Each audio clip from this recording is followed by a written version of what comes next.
ప్రార్థన చేసుకొని వాక్యాన్ని ధ్యానించుకుందాం. ఘనుడవైన దేవా, పరిశుద్ధుడా, మీరు మాకు అనుగ్రహించి ఉన్న ఈ వాక్య ధ్యానమునకై వందనాలు. వినుచూ ఉన్న మీ బిడ్డలందరినీ మీ దీవెనలతో నింపండి.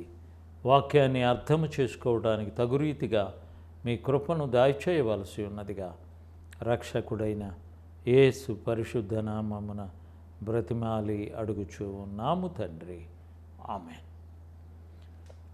ఈరోజు వాక్య ధ్యానములో యేసు ప్రభువారు మనతో ఎలా మాట్లాడాడు అనేటువంటి సందర్భాన్ని మనము ఆలోచించి ఉన్నప్పుడు చాలామంది కూడా ప్రభువు నాతో మాట్లాడాడు అని కొంతమంది చెప్తారండి.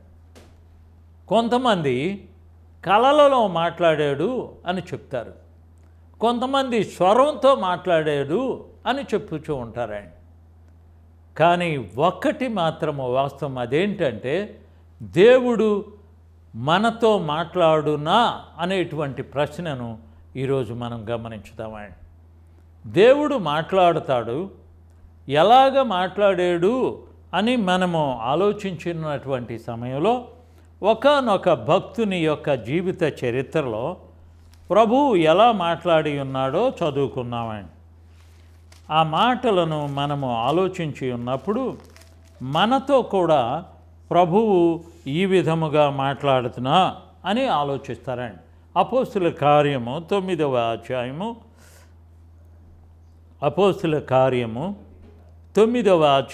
4వ వచనమండి.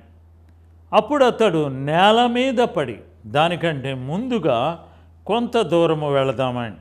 2వ వచనములో లేకుంటే 1వ వచనం నుండి సౌలు ఇంకను ప్రభువు యొక్క శిష్యులను బెదిరించుటయును హత్య చేయుటయును తనకు ప్రాణాధారమైనట్లు ప్రధాన యాజకుని యొద్దకు వెళ్ళి, ఈ మార్గమందున్న పురుషులనైనను స్త్రీలనైనను కనుగొనిన ఎడల వారిని బంధించి యెరూషలేమునకు తీసుకుని వచ్చుటకు దమస్కులోని సమాజము వారికి పత్రికలిమ్మని అడిగెను. ఇక్కడ సౌలు అనేటువంటి ఒక భక్తుడు ప్రధాన యాజకుని దగ్గరకు వెళ్ళి అనుమతి తీసుకొని బయలుదేరి ఉన్నాడండి. చాలామందికి కూడా కొన్ని విషయాలే తెలుసండి. వాటిల్లో ప్రధాన యాజకుడు అనగానే అతను యూదుల యొక్క మత అధికారి అండి. అతనికి ఎంత శక్తి ఉంటుందంటే ఆ ప్రధాన యాజకుడికి సంవత్సరానికి ఒక్కసారి పరిశుద్ధ స్థలములో నుండి అతి పరిశుద్ధ స్థలములోనికి వెళ్ళి దేవునికి ప్రార్థన చేసే అధికారాన్ని అతను కలిగి ఉంటాడండి. పాప ప్రాయశ్చిత్తార్థ దినాన్ని అని మనం జ్ఞాపకం చేసుకొనవలసి ఉన్నామండి.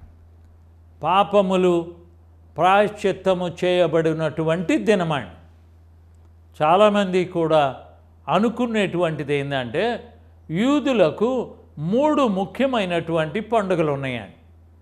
మొదటి పండుగ పులియని రొట్టెల పండుగ, లేకుంటే పస్కా పండుగ.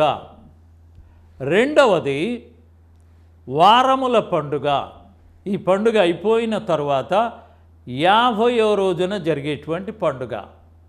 ఆ తరువాత 3వ పండుగ పర్ణశాలల పండుగ. అనగా ఈ 3 పండుగలు కూడా మనుషుడు గమనించటానికి దేవుడు పెట్టి ఉన్నటువంటి పండుగలండి. ఈ 3 పండుగల యొక్క సారాంశమంతా ఎరిగి ఉన్నటువంటి వాడు ప్రధాన యాజకుడండి.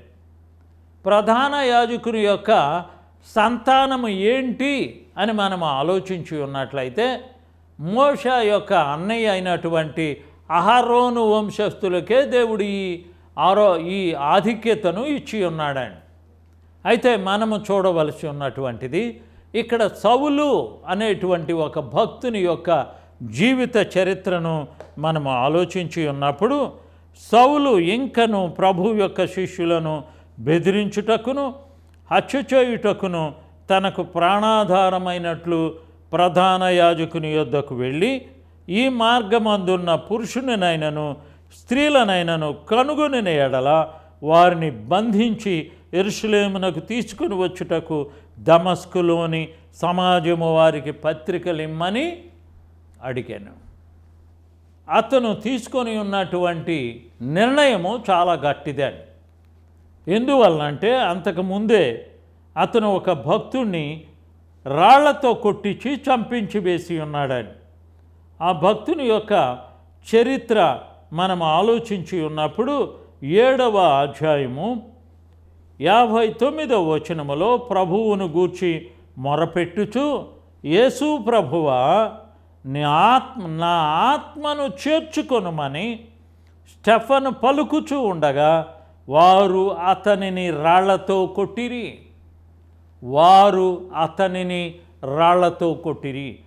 ఏమని ప్రార్థన చేస్తూ ఉన్నాడంటే, యేసు ప్రభువా, నా ఆత్మను చేర్చుకొనుమని స్టెఫను పలుకుచూ ఉండగా వారు అతనిని రాళ్లతో కొట్టిరి.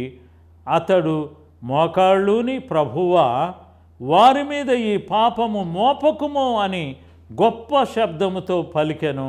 ఆ మాట పలికి నిద్రించెను. సౌలు అతని చావునకు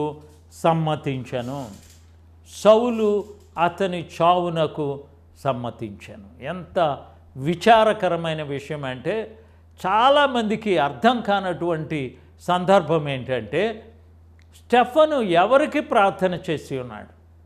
యేసు ప్రభువా అని చెప్పినప్పుడు చాలామంది ఏమనుకుంటారంటే, దేవుడు ఒక్కడే అని చెప్తున్నారు కదా, ఈ స్టెఫను అనేటువంటి ఇతను యేసు ప్రభువా అని ఎందుకు ప్రార్థన చేశాడు అని కొంతమంది అనుకుంటారండి. ప్రియులారా, ఆ విషయాన్ని మనం చాలా జాగ్రత్తగా తరువాత కొన్ని దినముల తరువాత ఆలోచించుకుందామండి.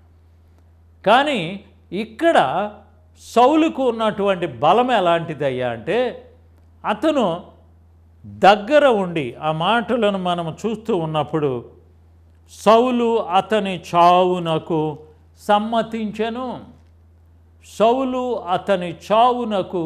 సమ్మతించెను.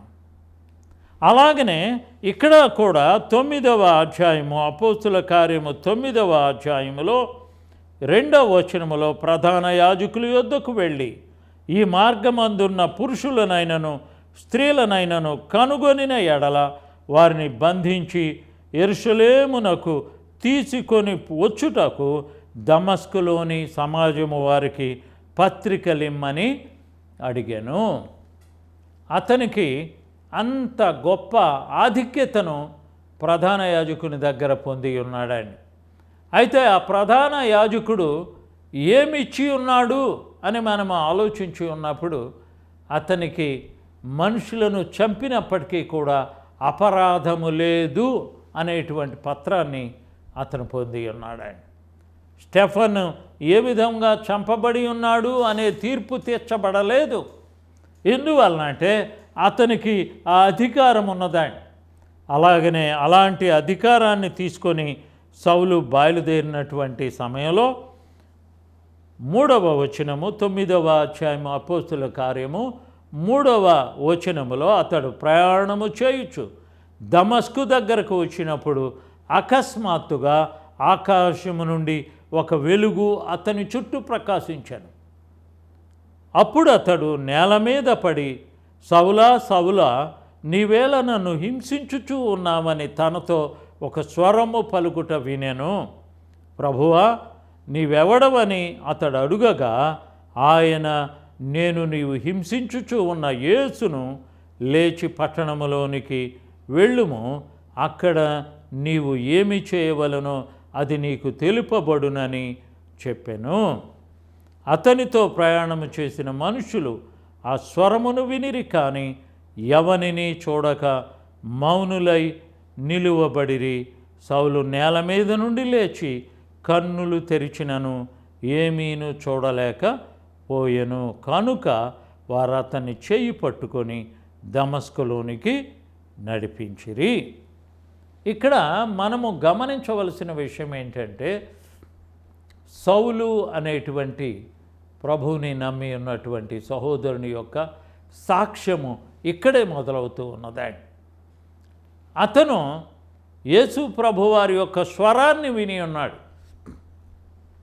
ఆ స్వరములో అతను పలికి ఉన్నటువంటి మాటలను మనం ఆలోచించి ఉన్నప్పుడు, సౌలా సౌలా నీవేళ నన్ను హింసించుచూ ఉన్నావని తనతో ఒక స్వరము పలుకుట వినెను. ప్రభువా నీవెవడువని అతను అడుగగా ఆయన, నేను నీవు హింసించుచూ ఉన్న యేసుని. ఈ మాటలు మనం వింటూ ఉన్నటువంటి సమయంలో చాలా ఆశ్చర్యాన్ని కొలిపేటువంటి సందర్భాన్ని మనం ఇక్కడ చూడవచ్చు. నీవు హింసించుచూ ఉన్న యేసుని. చాలామందికి కూడా అర్థం కానటువంటి సందర్భం ఏంటంటే, నీవు హింసించుచు ఉన్న దేవుణ్ణి అని యేసు ప్రభువారు చెప్పలేదండి. నీవు హింసించుచు ఉన్న యేసుని అని ప్రభువు చెప్పి ఉన్నాడు. కాబట్టి ఆ మాటలకు అతను గుడ్డివాడైపోయి ఉన్నాడు. అతనికి చూపు లేదు. అతన్ని ఎవరైనా పట్టుకుంటారనుకొని తీసుకొని వెళ్ళటానికి సిద్ధంగా ఉన్నాడు.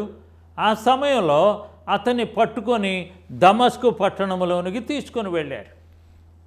కానీ దమస్కు పట్టణంలో అతను అధికారి కనుక ఒక అధికార సంబంధమైనటువంటి ఆతిథ్యాన్ని అతను పొంది ఉన్నాడు. ఆ ఆతిథ్యములో అతనికి అర్థం కానటువంటి విషయం ఏంటి అని మనం ఆలోచించి ఉన్నప్పుడు, అతను గుడ్డివాడైపోయి ఉన్నాడు. శారీరకంగా బలహీనుడైపోయి ఉన్నాడు. అతని యొక్క శరీరములో శక్తి పోయి ఉన్నది. కళ్ళతో చూచేటువంటి అతని కళ్ళు పోయి ఉన్నవి. ఈ సమయంలో మనం ఆలోచించవలసి ఉన్నాం. నీవు హింసించుచు ఉన్నది యేసు ప్రభువారిని అనేటువంటి విషయాన్ని అతను తెలుసుకోగలిగాడు. కాబట్టి ప్రియులారా, మనము ఇక్కడ గమనించి ఉన్నట్లయితే అంత శక్తి కలిగి ఉన్నటువంటి అతనితో ప్రభువు మాట్లాడుతూ ఉన్నాడు. సౌలా సౌలా నీవేళ నన్ను హింసించుచున్నా. పౌలు అనేటువంటి పేరు మార్చబడి ఉన్నది అనేది చాలామందికి తెలియదండి. ఆ తర్వాత మనం వాటిని గురించి ధ్యానించుకున్నాం. ఇప్పుడు సౌలు ఎలాంటి స్థితిలో ఉన్నాడు? అతను బయలుదేరినటువంటి ఆలోచన ఒకటి, అతను బయలుదేరినటువంటి కోరికలన్నీ ఒక రకంగా ఉన్నాయి. మార్గ మధ్యములోనే దేవుడు అతనితో మాట్లాడాడు. అతనితో మాట్లాడినటువంటి సమయంలో అతను చేసి ఉన్నటువంటి ఆ గొప్ప కార్యక్రమం ఏంటి అని మనం ఆలోచించినప్పుడు, అతను ఏమీ చేయలేని స్థితిలో గుడ్డివాడుగానే అతను మిగిలిపోయి ఉన్నాడు. ఆ తర్వాత అతన్ని ఏమి చేశారయ్యా అంటే, ఎవనిని చూడక మౌనులై నిలువబడెను. సౌలు నేల మీద నుండి లేచి కన్నులు తెరిచినను ఏమీనూ చూడలేకపోయిన కనుక వారు అతన్ని చేయి పట్టుకొని దమస్కులోనికి నడిపించిరి. అతడు 3 దినములు చూపు లేక అన్నపానములు ఏమీనూ పుచ్చుకొనకుండా ఉండెను. 3 దినాలు అతను పశ్చాత్తాపడ్డాడండి. అంటే అతని యొక్క స్థితి అంతా కూడా చదవడానికి అతనికి 3 దినాలు దేవుడు సమయం ఇచ్చాడండి. అతను ప్రార్థన చేస్తూ ఉన్నాడు. యేసు ప్రభువా, నీవే అయితే నాతో మాట్లాడు. ఆ మాటలు అతని హృదయాన్ని కదిలించి వేసినాయి.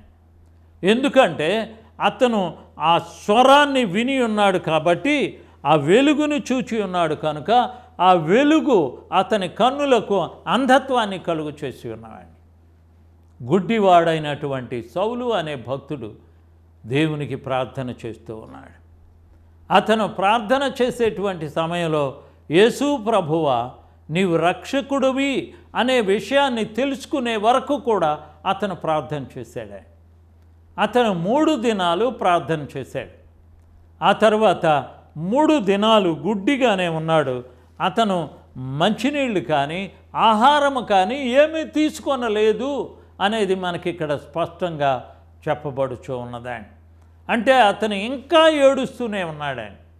అతని ఏడుపుని మనము ఈ రోజున చదవడం లేదు, కానీ అతనితో యేసు ప్రభువారు మాట్లాడి ఉన్న మాటలను మనం చదువుతూ ఉన్నామండి. అతని మాటలకు అతని హృదయమంతా కూడా కదిలిపోయి ఉన్నది. అతను దేవుని వైపు చూస్తూ ఉన్నాడు. అతను దేవుణ్ణి అడుగుతూ ఉన్నాడు. దేవుణ్ణి ఏమని అడుగుతున్నాడంటే, ప్రభువా నాకు జ్ఞానాన్ని కలుగు చేయమని అతను ప్రార్థన చేస్తూ ఉన్నాడు. అతను వెళ్ళేటువంటి మార్గము చాలా బలమైనటువంటిది. ఇతని మార్గాన్ని మనము ఆలోచించి ఉన్నప్పుడు గలతీలకు రాసి ఉన్నటువంటి పత్రికలో ఆయన ఏ విధముగా చెప్పుచున్నాడో గమనించుకుందామండి. గలతీలకు రాసి ఉన్నటువంటి పత్రిక 1వ అధ్యాయము 14వ వచనములో, నా పితరుల పారంపర్యాచారములందు విశేష ఆసక్తి కలవాడనై నా స్వజాతీయులతో నా సమాన వయస్కులైన అనేకుల కంటే యూదుల మతములో ఆధిక్యత పొందితినని నా నడవడిని గూర్చి మీరు వింటిరి. అయినను తల్లి గర్భమున పడినది మొదలుకొని నన్ను ప్రత్యేకపరిచి తన కృపచేత నన్ను పిలిచిన దేవుడు నేను అన్యజనులలో తన కుమారుని ప్రకటింపవలనని ఆయనను నాయందు బయలుపరప అనుగ్రహించినప్పుడు మనుష్య మాతృలతో నేను సంప్రదింప లేదు. ఇక్కడ పౌలు తన యొక్క సొంత సాక్ష్యాన్ని చెప్పుచూ ఉన్నారండి. చాలామంది దేవుని నమ్మినటువంటి వాళ్ళకి వచ్చేటువంటి సమస్యను ఈ సమయంలో చదువుకున్నాడు. దేవుణ్ణి నమ్ముతారు, దేవుని కోసం సమస్తాన్ని త్యాగం చేయాలనుకుంటారు, కానీ పూర్తిగా నష్టపోయినటువంటి వాళ్ళని కూడా మనం చూస్తున్నాం. పూర్తిగా నష్టపోయిన వాళ్ళు, తినటానికి ఆహారము కూడా లేకుండా నష్టపోయిన వాళ్ళని నేను చూశాను. అలాగనే వారికి ఉన్న ఆస్తులన్నీ పోయిన వాళ్ళని చూశాను. ఆ తర్వాత వాళ్ళ అన్నదమ్ముల దగ్గర కానీ, తల్లిదండ్రుల దగ్గర కానీ, తన గ్రామంలో కానీ, తన స్థలములో కానీ ఘనత లేకుండా ఉన్నటువంటి భక్తులను మనం చూస్తూ ఉంటామండి. అయినప్పటికీ కూడా వారు పరిశుద్ధులే. అలాగనే అపోస్తులైనటువంటి సౌలు అనేటువంటి ఇతను పౌలు కాకముందు సౌలుగా ఉన్నటువంటి దినములలో అతను పొంది ఉన్న భయంకరమైన స్థితిని మనం ఇక్కడ గమనిస్తూ ఉన్నామండి. ఆ సమయంలో దేవుడు అతన్ని ఏ విధంగా తీసుకుని వచ్చి ఉన్నాడో మరొకసారి మనము పరిశుద్ధ లేఖనములో అపోస్తుల కార్యములోనికి వెళదామండి. ఆ సమయంలో దేవుడు 9వ అధ్యాయములో అతనితో మాట్లాడి ఉన్నటువంటి 10వ వచనములో, దమస్కులో అననీయ అను ఒక శిష్యుడు ఉండెను. ప్రభు దర్శనమందు అననీయ అని అతన్ని పిలువగా అతడు, ప్రభువా ఇదిగో నేను ఉన్నాను అనేను. అందుకు ప్రభువు, నీవు లేచి తిన్ననిది అనబడిన వీధికి వెళ్ళి యోధ అనువాని ఇంట తార్సువాడైన సౌలు అనువాని కొరకు విచారించుము. ఆ తర్వాత ఇదిగో అతడు ప్రార్థన చేయుచూ ఉన్నాడు. అతడు అననీయ అను ఒక మనుష్యుడు లోపలికి వచ్చి తాను దృష్టి పొందినట్లు తల మీద చేతులుంచుట చూచి ఉన్నాడని చెప్పెను. అందుకు అననీయ, ప్రభువా ఈ మనుష్యుడు యెరూషలేములో నీ పరిశుద్ధులకు ఎంతో కీడు చేసి ఉన్నాడని అతనిని గూర్చి అనేకుల వలన వింటిని. ఎక్కడను నీ నామమును బట్టి ప్రార్థన చేయు వారిని అందరినీ బంధించుటకు అతడు ప్రధాన యాజకుల వలన అధికారము పొంది ఉన్నాడని ఉత్తరమిచ్చును. ప్రభువు నీవు వెళ్ళుము, అన్యజనుల ఎదుటను రాజుల ఎదుటను ఇశ్రాయేలీయుల ఎదుటను నా నామమును భరించుటకు అతడు నేను ఏర్పరచుకొనిన సాధనమై ఉన్నాడు. ఈ మాటలు అననీయతో దేవుడు చెప్పినప్పుడు అతను చాలా స్పందించి ఉన్నాడు. సౌలు యొక్క చరిత్ర అంతా కూడా దేవునికి చెప్పవలనని అనుకున్నాడు, కానీ దేవుడు ముందుగానే అతనికి ఏమని చెప్పాడంటే, ఇక్కడ నీ నామమును బట్టి ప్రార్థన చేయు వారిని అందరినీ బంధించుటకు అతడు ప్రధాన యాజకుల వలన అధికారము పొంది ఉన్నాడని ఉత్తరం ఇచ్చెను. అందుకు ప్రభువు, నీవు వెళ్ళుము, అన్యజనుల ఎదుటను రాజుల ఎదుటను ఇశ్రాయేలీయుల ఎదుటను నా నామమును భరించుటకు అతడు నేను ఏర్పరచుకొనిన సాధనమై ఉన్నాడు. ఆ మాటలు వింటూ ఉన్నప్పుడు అననీయ మనసంతా కూడా కదిలిపోయిందండి. అతను అనుకోలేదు ఇంత గొప్ప మార్పుని దేవుడు తీసుకొచ్చాడని అతను అనుకోలేదు. కానీ అతనికి చెప్పేటప్పుడే దేవుడు ఏమని చెప్పాడంటే, నీ వెళ్ళినప్పుడు అతను చూపు పొందుతాడు అని చెప్పేటువంటి మాట ఇతనికి చాలా ఆశ్చర్యం వేసింది. అననీయ చాలా భయంకరంగా సౌలును గురించి విని ఉన్నాడు. కానీ అతను అక్కడికి వచ్చి చేసి ఉన్న ప్రార్థన ఎంత గంభీరంగా ఉంటుంది అని మనము ఆలోచించి ఉన్నప్పుడు చాలా ఆశ్చర్యాన్ని కొలిపేటువంటి సందర్భాన్ని మనం చూడవచ్చాను. 17వ వచనంలో అననీయ వెళ్ళి ఆ ఇంట ప్రవేశించి అతని మీద చేతులుంచి, సౌలా, సహోదరుడా, నీవు వచ్చిన మార్గములో నీకు కనబడిన ప్రభువైన యేసు నీవు దృష్టి పొంది పరిశుద్ధాత్మతో నింపబడినట్లు నన్ను పంపియున్నాడని చెప్పాను.